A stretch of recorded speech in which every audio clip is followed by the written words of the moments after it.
Bună ziua, dragi prieteni, și bine v-am regăsit! Astăzi am decis să fac un video, să vă mai arăt ce se întâmplă în crescătoria mea. Știți că data trecută v-am rugat să mă ajutați cu câteva nume pentru iepurași. Astăzi am reușit să-i botez pe toți. Prima este Sofia, o iepuriță de berbec german, în vârstă de 10 luni, care m-a păcălit de 2 ori până acum că este gestantă și n-a fost. Astăzi am reușit să o dau din nou la epuroi, la frumușelul, și acesta a căzut de 3 ori după ea. Sper că de data asta să fie cu noroc. Le-am dat drumul pe jos și celor 2 californieni. Aceștia i-am numit Oreo și Betty, la sugestia domnului BBF Animale, care m-a ajutat și mulțumesc tare mult. Ok, revenim.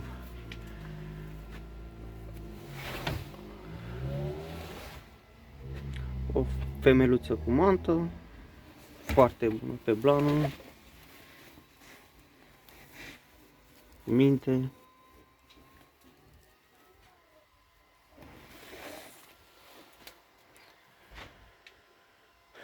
Mergem la următorul. Aici e cușcalul Oreo. Mergem la Cumințica, o femelă de uriaș german, în vârstă de 1 an, care este gestantă. Pe data de 15 ar trebui să fete.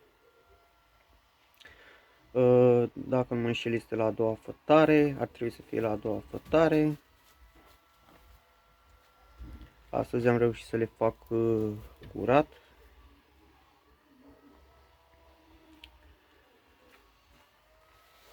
O femelă cu minte. Cred că e cea mai cu minte din fermă. Jos am o femeluță de uriaș german, în vârstă de 10 luni, pe ea am numit-o Daria, care din păcate văd că are ceva la urechiușa, și stânga și dreapta, la ambele urechiușe, cred că sunt zgârieturi.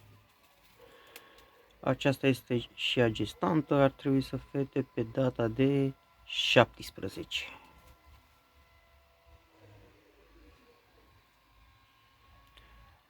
Am achiziționat-o de la un prieten de-al meu, la vârsta de 2 luni jumate.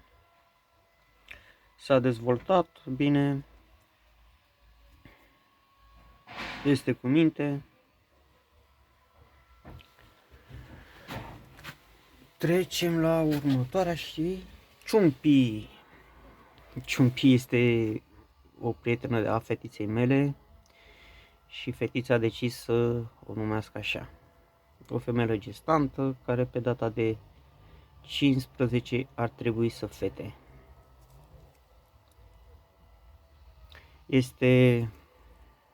Face parte din rasa de marele uriaș belgian pitic. O femelă cu minte, se vede că e gestantă, în ambele părți este umflată, se mișcă greoi, în vârstă și ea de 9 luni. O iepuriță cu minte. Acum așteptăm să vedem ce puișor ne face. Aici avem cred că este Oreo,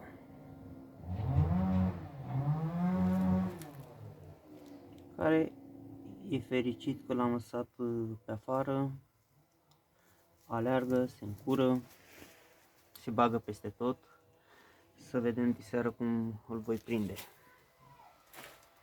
Aici O avem Betty,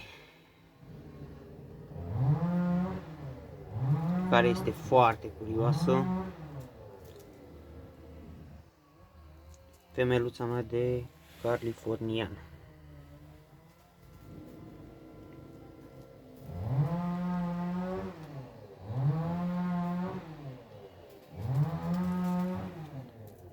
Oreo.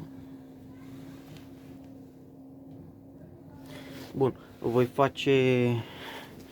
face o pauză și revin de la celelalte boxe. Am revenit cu frumușelul, masculașul meu de berbec german, care l-am achiziționat de la domnul Mihai Acea, în vârstă de 10 luni, ceva de genul. E un pic cam agresiv, mai ales astăzi că am montat cu el, e un pic cam agresiv, însă de mâine va fi ok.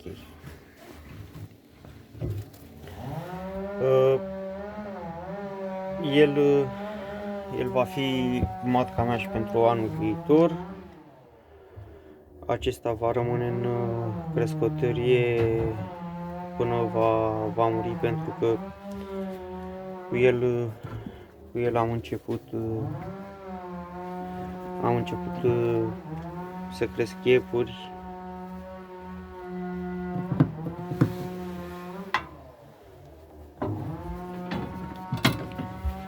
Trecem la Tommy.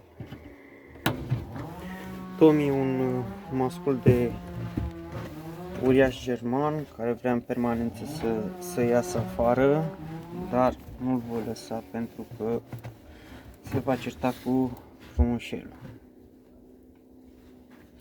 Un masculaj de 9 luni de zile, luat la un prieten de-al meu.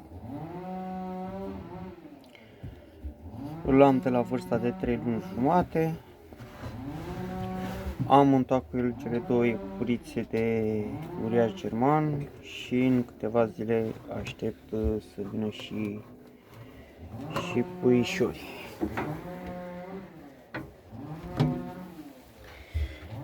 Aici îl avem pe căpriorul. Acesta a fost botezat de domnul Bogdan. Nu-i mai rețin numele de familie, știu că începea ceva cu J. Este un masculaj de rasă marele uriaș belgian pitic. E cam rău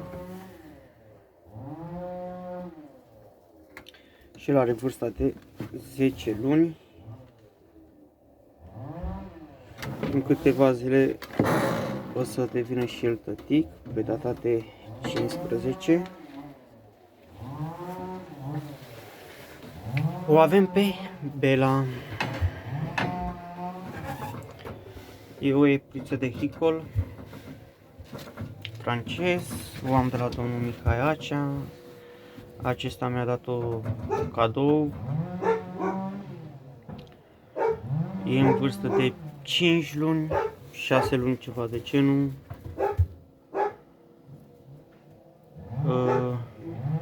Ce pot spune despre ea, este favorita mea.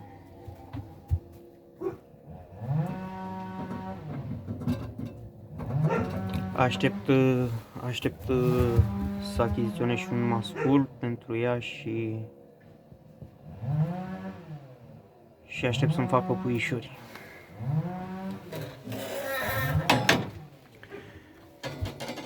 Trecem mai departe la Andreea.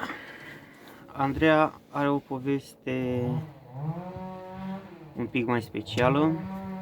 Aceasta a fost găsită într-un parc în Popejile Ordeni de o doamnă. Se afla cu copilul în parc și l-a găsit. L-a luat acasă, însă dacă făcea prea multă mizerie, însă n-a putut să-l țină și a postat pe un grup. pe Facebook și am luat legătura cu dânsa și l-am adoptat. Nu știu exact ce vârstă are, bănuiesc undeva la 4 luni. Este o iepuriță, chinchila.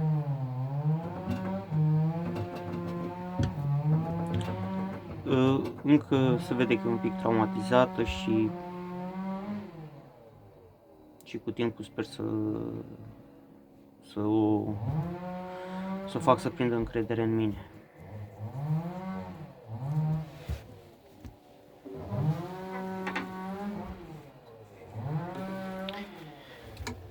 Mai departe, trecem la Celentano.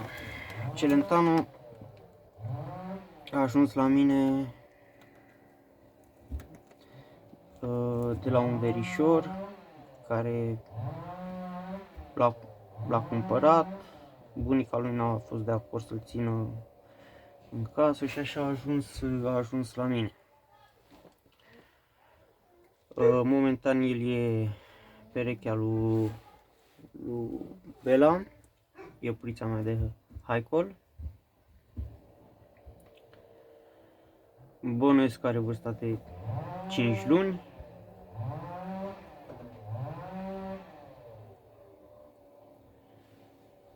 Știu că este o combinație între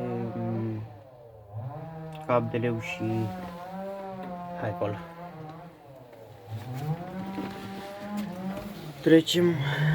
Trecem mai departe.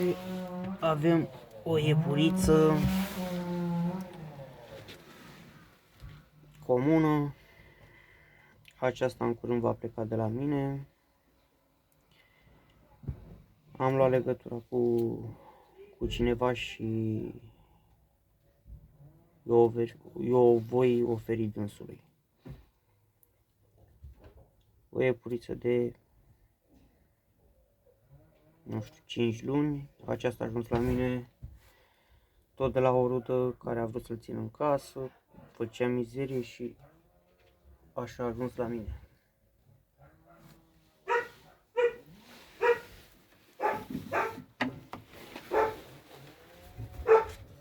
Frumușelul, astăzi am montat-o pe femela mea de bec german, pe Sofia. L-a căzut de 3 ori după ea.